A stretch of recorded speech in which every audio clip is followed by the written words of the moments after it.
Assalamu alaikum wa rahmatullahi wa barakatuh. This is Ahmed Shaban. I'm from Egypt. I'm 24 years old. I'm graduated from Faculty of Sharia and Law at Al-Azhar University in Cairo. I have 2 years of experience in teaching Quran memorization and Arabic for Arab and non-Arabs as well. Alhamdulillah, I have experience in teaching children and adults.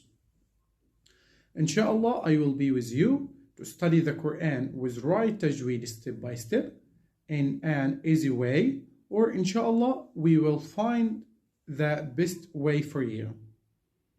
Inshallah, always I will be with you, help you, support you, and push you for learning the Quran with tajweed rules and Arabic how to read and write and Islamic studies.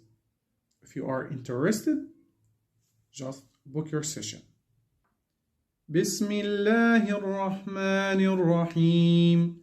والعاديات ضبحا فالموريات قدحا فالمغيرات صبحا فأثرن به نقعا فوسطن به جمعا إن الإنسان لربه لكنود وإنه على ذلك لشهيد وإنه لحب الخير لشديد أفلا يعلم إذا بعثر ما في القبور وحصل ما في الصدور إن ربهم بهم يومئذ لخبير.